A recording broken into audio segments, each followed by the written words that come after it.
Me miró directamente a los ojos y lo dijo como si me estuviera pidiendo un favor. Ya está vendido. Mi propio hijo de pie en la cocina con los papeles que había falsificado con mi firma, actuando como si debería agradecerle por robarme todo lo que había construido. No lloré, no supliqué. Levanté el teléfono y marqué al 911 mientras él observaba. Y fue en ese momento cuando se dio cuenta de que lo iba a perder todo. Antes de contarles mi historia, asegúrense de darle like y suscribirse para apoyar el canal. También me gustaría saber cómo va su día y de dónde son. Gracias. Estaba doblando una pila de toallas limpias en la cocina cuando sonó el timbre, ese sonido sordo que había escuchado durante 20 años. Por un segundo pensé que era el cartero trayendo el paquete de vitaminas que había pedido la semana pasada. En su lugar, un hombre con un polo azul bien planchado me tendió un sobre grueso, sus ojos recorriendo mi hombro, con una mirada vacilante, como si no supiera si sentir lástima por mí o envidiar mi casa. ¿Es Agnes Clark?, preguntó. Y cuando asentí me pasó el sobre y dio la vuelta sin decir una palabra más. Mis manos temblaron mientras lo abría allí junto al fregadero, sintiendo el borde de un trapo húmedo, rozando mi muñeca como una advertencia. Era una confirmación de transferencia de propiedad. Mi nombre, mi verdadero nombre. Agnes L. Clark estaba escrito en una línea de firma que nunca había visto, autorizando la venta de mi casa a una empresa de la que nunca había oído hablar. Mi pecho se sintió vacío, como si todo el aire hubiera sido succionado y reemplazado por algo espeso y metálico. Tragué 2 veces tratando de encontrar mi voz. Antes de que pudiera, Jason apareció en la puerta del garaje limpiándose las manos en los pantalones, como si acabara de cambiar el aceite de un coche que no se molestaba en mantener en funcionamiento. No parecía sorprendido de ver los papeles. Ni siquiera parecía preocupado. Solo sonrió sin mostrar los dientes, sin calidez, y dijo: «Ya está vendido». Las palabras cayeron como una bofetada. Por un momento me pregunté si finalmente la demencia había logrado aferrarse a mi mente. Así como Claire siempre insinuaba cada vez que olvidaba apagar la tetera o perdía mis gafas. Pero esto no era confusión. Era robo. Dejé los papeles sobre la mesa alisándolos con la palma de la mano, para que dejaran de agitarse como si tuvieran algo más importante que hacer. Lo miré directamente a los ojos. Traté de recordar la última vez que me abrazó sin algún interés detrás.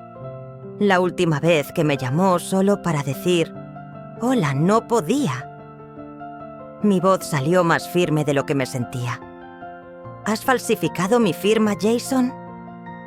Se inclinó ligeramente, pretendiendo pensarlo como si hubiera otra explicación que pudiera inventar si se concentraba lo suficiente. Luego se encogió de hombros, el mismo medio perdón perezoso que usaba cuando era adolescente, y abollaba mi Buick. «Ya está hecho», dijo de nuevo como si fuera un cajero confirmando una compra. Pensé que mis rodillas podrían ceder, pero me negué a dejar que me viera derrumbada. Alcé el teléfono fijo, el mismo teléfono beige, montado en la pared de la cocina desde 1989, y marqué al 911 sin apartar la vista de su rostro. Mi dedo presionó cada número despacio y deliberadamente para que no quedara duda de lo que estaba haciendo. Cuando la operadora contestó, su voz era alegre y despreocupada. Respiré hondo, tan profundamente que me raspó la garganta, y dije: «Mi hijo ha falsificado mi firma. Está en mi cocina y necesito ayuda». La sonrisa de Jason se desvaneció por primera vez, solo lo suficiente para que pudiera ver un destello de algo detrás de ella. ¿Pánico? O tal vez solo la realización de que yo no era la anciana indefensa de la que había decidido robar. No colgué, no parpadeé.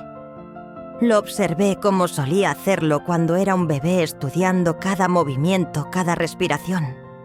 Excepto que ahora no había nada tierno en ello, solo un registro, una memoria que nunca me permitiría olvidar.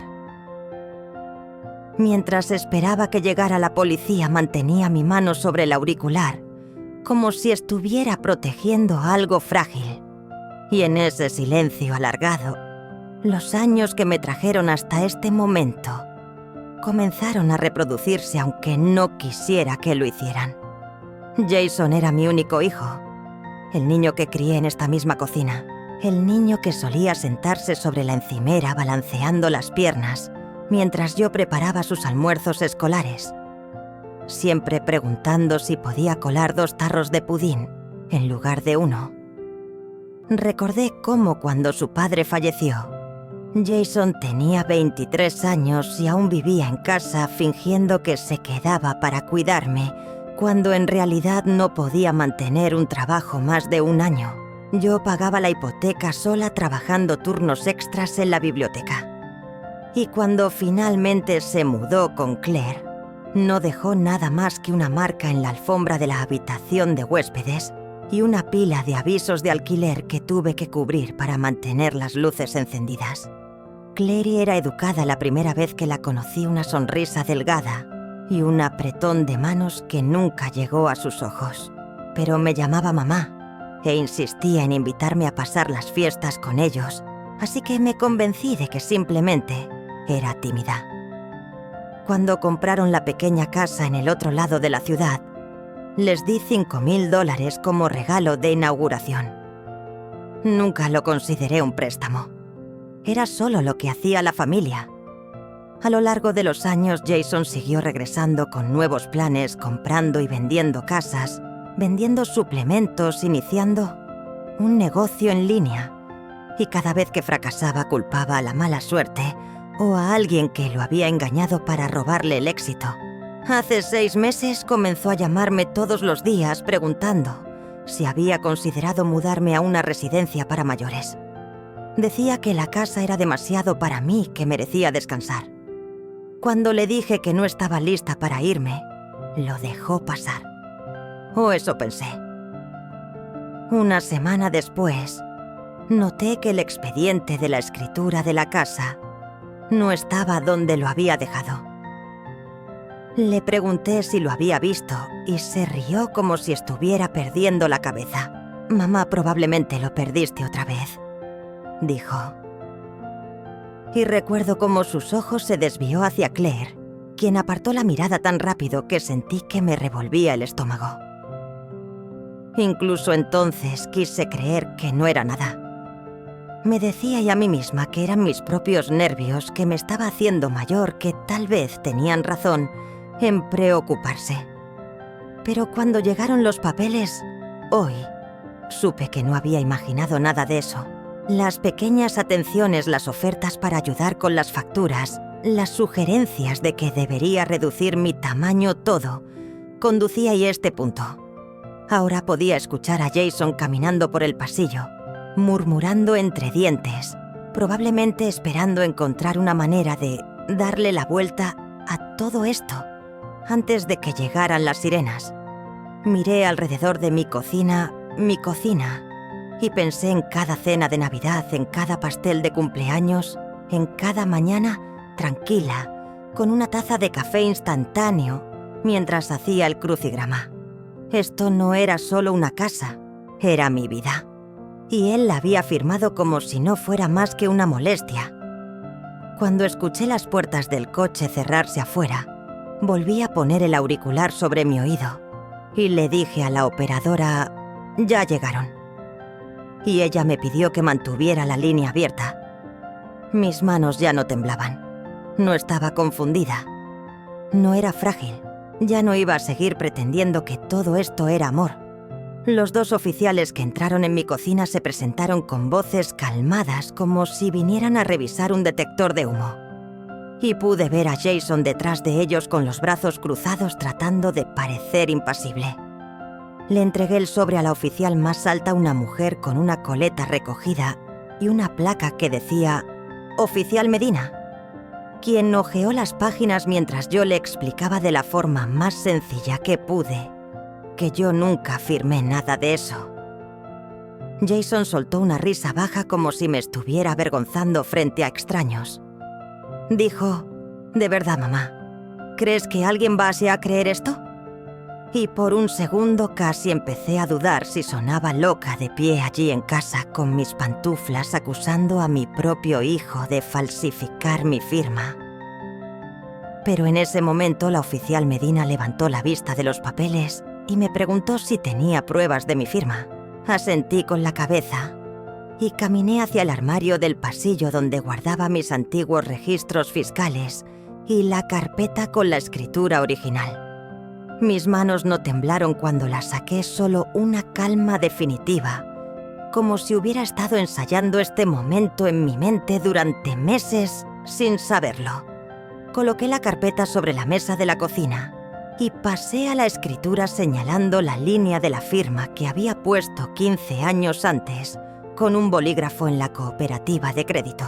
La oficial la observó con atención. Luego comparó la firma reciente en los documentos de la venta. No necesitaba un experto forense para ver que no coincidían. Jason empezó así a hablar rápido, su voz más alta que antes, diciendo que yo había aceptado dejar que él manejara la venta porque no podían hacerme cargo de los impuestos de la propiedad. Fue en ese momento cuando mi paciencia finalmente se rompió. Me giré hacia él sintiendo cómo se me tensaba la mandíbula y le dije que no había autorizado nada. La oficial Medina me preguntó si estaría dispuesta a hacer una declaración formal y respondí que sí, antes de que terminara la pregunta. Jason abrió la boca para protestar, pero ella lo interrumpió, levantando la palma y le dijo que debía salir de la casa hasta que se resolviera el asunto. Su rostro se quedó lívido como si no hubiera creído realmente que esto pudiera suceder. Intentó mirarme a los ojos, tal vez, esperando que me echara atrás, pero yo miré directo a través de él y pregunté a la oficial Medina qué pasaría ahora. Ella explicó que podía presentar un informe y llevar los documentos a la oficina del registrador del condado para poner una retención en la transferencia. Asentí sintiendo algo aflojarse en mi pecho, una certeza que hacía tiempo no sentía. Jason salió sin decir una palabra más, y el silencio que dejó detrás se sentía más pesado que cualquier grito. Cuando los oficiales se fueron, tomé el teléfono y llamé yo misma a la oficina del registrador del condado. Un hombre llamado Derek, respondió su voz neutral, mientras le explicaba que me estaban robando mi propiedad. Dijo que podía llevar todo al día siguiente y me ayudaría a verificar los documentos. Le agradecí, colgué y me senté en la mesa de la cocina, donde Jason había estado presionando mi palma contra la escritura hasta que el papel se calentó bajo mi piel. Ninguna parte de mí estaba confundida, ninguna parte de mí dudaba de lo que había sucedido. Y me prometí a mí misma que lo llevaría hasta el final. No dormí esa noche ni un minuto, porque cada vez que cerraba los ojos, veía el rostro de Jason, tal y como se veía cuando se dio cuenta de que no iba a dejarlo pasar. A las 7 de la mañana siguiente me puse una blusa limpia. Metí la escritura y los documentos falsificados en una bolsa con cremallera y conduje hasta la oficina del registrador del condado, aunque mis manos se sentían rígidas sobre el volante. Derek me recibió en el mostrador, un hombre delgado con barba recortada, que me miró como si ya supiera exactamente qué tipo de lío traía conmigo. Me pidió mi identificación y los papeles, luego desapareció detrás de una puerta de vidrio esmerilado. Cuando volvió, llevaba un registro impreso que mostraba que la transferencia se había registrado 3 días atrás a mi nombre. Golpeó la línea de la firma con un bolígrafo y dijo casi suavemente: «Esta no es la misma mano que la anterior». Asentí porque ambos sabíamos lo que eso significaba. Me ayudó a llenar una declaración de fraude y me mostró cómo poner una retención en el título de la propiedad para que no se pudieran hacer nada más hasta que se completara la investigación. Pasaron casi 2 horas y cuando finalmente salí, sentí la misma fatiga que solía sentir después de trabajar dobles en la biblioteca.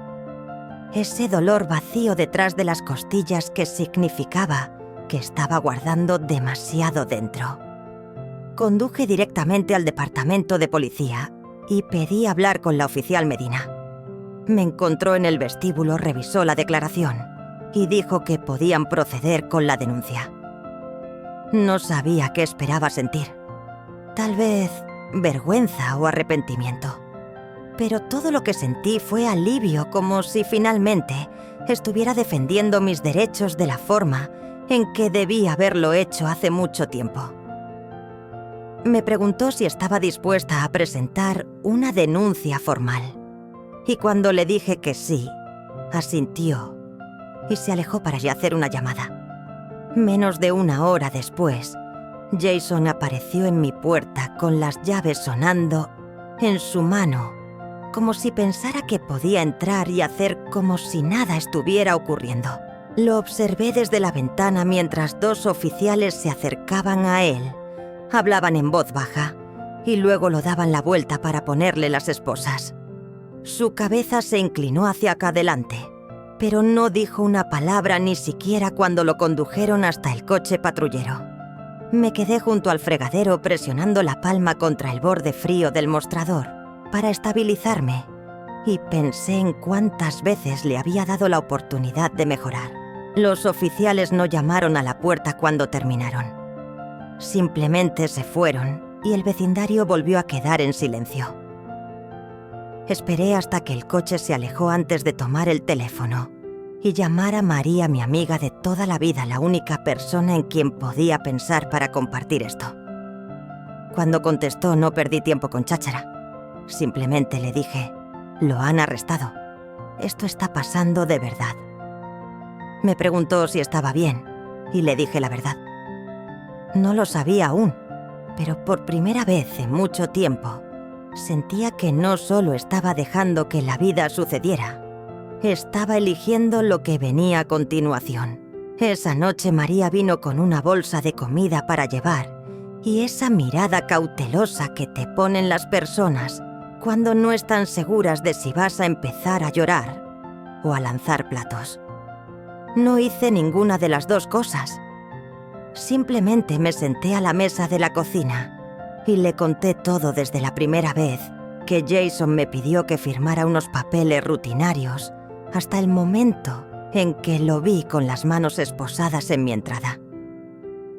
Ella no interrumpió, solo empujó un cartón de chow mein hacia mí y me dijo que estaba orgullosa de que por fin hubiera defendido mis propios intereses. 1 hora después de que se fue, mi teléfono comenzó a vibrar con notificaciones que no reconocía. Al principio pensé que era un error, algún mensaje de estafa. Pero cuando abrí los mensajes, vi la publicación de Jason en Facebook, ya acumulando me gusta y comentarios. Había subido una foto antigua de mí sosteniéndolo cuando era un bebé, con un párrafo sobre cómo intentaba protegerme de inversores depredadores y cómo yo ya no era capaz de gestionar la casa. Mi estómago se retorció tan fuerte que tuve que dejar el teléfono. Había docenas de comentarios de personas que no veía desde hacía años. Algunos ofreciendo simpatía, otros llamándome abiertamente egoísta. Desplazaba el dedo lentamente por cada línea más absurda que la anterior. Entonces vi el nombre de Teresa, mi propia hija, comentando para decir que lamentaba que Jason tuviera que hacer esto solo. Fue entonces cuando la insensibilidad se transformó en algo punzante y eléctrico. Llamé a Teresa inmediatamente y cuando contestó su voz, sonó frágil, como si hubiera estado practicando un discurso. Dijo que había visto los papeles que Jason le había mostrado, esos que decían que yo estaba perdiendo la cabeza y que tal vez Era el momento de considerar opciones de cuidado. Le pregunté si realmente creía eso, y hubo una larga pausa antes de que respondiera que ya no sabía en qué creer. Colgué antes de que pudiera terminar. Me quedé en la cocina en silencio, con el teléfono boca abajo sobre la mesa, mientras pensaba en todas las veces que me había convencido de que mis hijos eran buenas personas, que realmente querían lo mejor. Incluso cuando mentían, incluso cuando se aprovechaban de mí, las notificaciones seguían llegando. Una constante avalancha de extraños que opinaban sobre mi vida. Y me di cuenta de que Jason no solo intentaba robarme la casa, estaba tratando de robarme también mi reputación. Volví a coger el teléfono y abrí la grabadora de voz, desplazándome hasta encontrar la grabación que había hecho esa mañana, cuando él primero admitió todo en la cocina. Mi pulgar estuvo suspendido sobre el botón de compartir, pensando si publicarlo me haría tan mezquina como él. Luego presioné enviar. Lo adjunté a un breve mensaje: aquí está la verdad. No añadí nada más. Me desconecté y dejé el teléfono en el salón porque sabía que, sin importar lo que dijeran después, no iba a permitir que su versión de la historia fuera la única que la gente escuchara. A la mañana siguiente desperté con más notificaciones de las que jamás había visto en mi vida. Pero esta vez, el tono era diferente. La gente empezaba a compartir la grabación que había publicado aquella, donde Jason admitía haber firmado los papeles él mismo. Y empecé a ver cómo los comentarios comenzaban a cambiar. Algunos se disculpaban, otros borraban las acusaciones anteriores, pero la mayoría simplemente se quedaba en silencio. No me sentí vindicada tanto como agotada. Preparé café, me senté en la mesa de la cocina con mi carpeta de documentos y comencé a llamar a todos los abogados de derecho de mayores del condado. La mayoría me dijo que no tenían espacio para atenderme durante semanas o que no se encargaban de casos de fraude de esa magnitud. Pero a última hora de la tarde logré contactar con una oficina donde la recepcionista me transfirió directamente a un hombre llamado Alan Vance. Su voz era tranquila, casi aburrida, hasta que le expliqué lo que había ocurrido. Entonces escuché un clic en su tono, como si se hubiera activado un interruptor. Me pidió que fuera a su oficina a la mañana siguiente con todas las pruebas que tuviera. Cuando llegué a su oficina sentí que caminaba hacia un examen final para el que no me había preparado, pero me saludó con un firme apretón de manos y me indicó que me sentara. Coloqué los documentos, las declaraciones juradas, la escritura falsificada, los documentos originales, el informe policial y una transcripción impresa de la grabación. Los leyó 2 veces golpeando su bolígrafo contra la mesa. Cuando finalmente levantó la vista, me dijo que había manejado casos como ese antes y que lo primero que debíamos hacer era presentar una demanda civil para congelar cualquier ganancia de la venta que Jason había intentado realizar.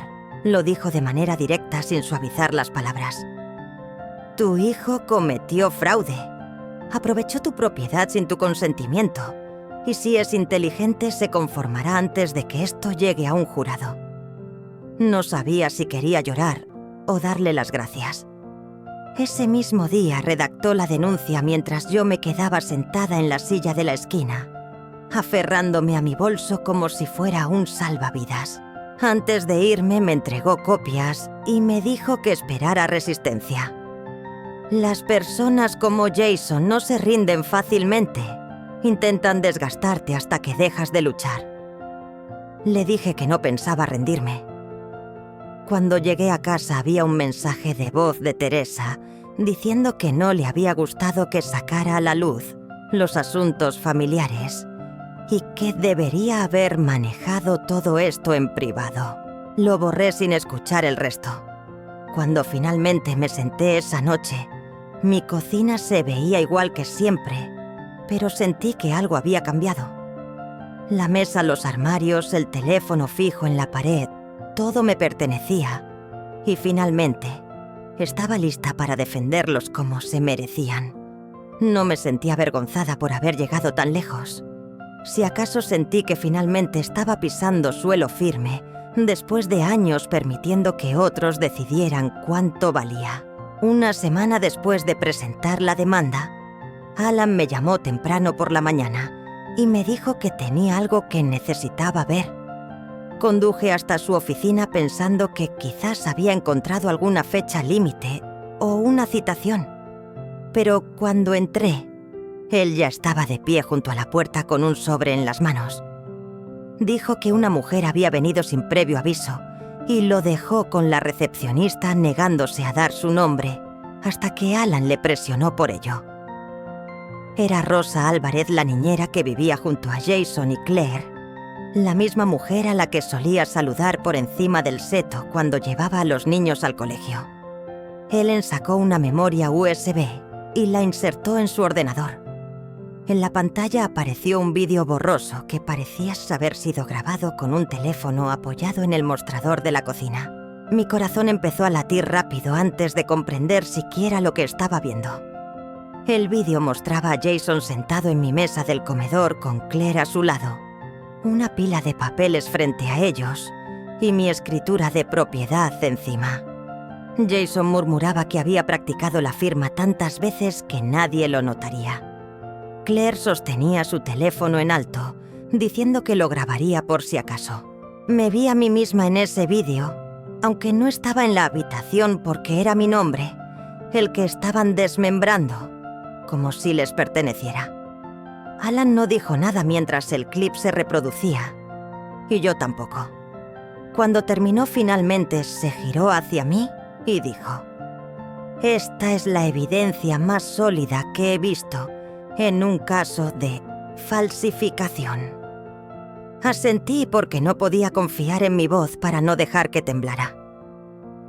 Me explicó que la añadiríamos al paquete de descubrimiento y la enviaríamos al fiscal encargado de los cargos criminales. Parte de mí quería llamar a Rosa en ese instante y darle las gracias, pero otra parte sabía que probablemente ella había arriesgado mucho al presentarse. Y no quería ponerla en medio, más de lo que ya estaba. En el camino a casa trataba de imaginar lo que Jason diría cuando se enterara de que había pruebas en vídeo. Si finalmente lo admitiría, o si encontraría una nueva mentira que contar. Mi teléfono vibró a mitad de camino con una llamada de un número desconocido, y dejé que sonara hasta el buzón de voz, porque no tenía fuerzas para escuchar más excusas. Cuando llegué a mi entrada me quedé allí con el motor apagado, mirando la puerta principal, pensando cuántas veces había recibido a Jason en esta casa creyendo que nunca me haría esto. No estaba segura de si aún lo amaba o si solo amaba el recuerdo de quién solía ser. Respiré hondo, tomé el sobre y mi bolso y entré. Puse la memoria USB sobre la mesa de la cocina como si fuera la prueba de que no estaba loca, que todo lo que había sentido era real. Esa noche finalmente dormí sin despertar ni una sola vez. El día de la audiencia llegó más rápido de lo que esperaba. Y aunque Alan dijo que no tenía que declarar si no quería, sabía que lo lamentaría el resto de mi vida si guardaba silencio. Cuando entré en la sala del tribunal, Jason ya estaba sentado en la mesa de la defensa, con la cabeza baja como un niño pillado, robando en la tienda de la esquina. Claire no estaba allí, lo cual casi me sorprendió. Pero luego recordé el vídeo y pensé que ella era lo suficientemente inteligente como para mantenerse al margen. El juez llamó el caso y por un momento todo estuvo demasiado callado. El tipo de silencio que se produce antes de que alguien diga algo que no se puede deshacer. Alan se levantó primero e introdujo las pruebas colocando cuidadosamente cada documento, explicando la línea de tiempo del fraude. Cuando hizo clic en el monitor para mostrar el vídeo grabado, por Rosa mantuve los ojos fijos en Jason, no en la pantalla.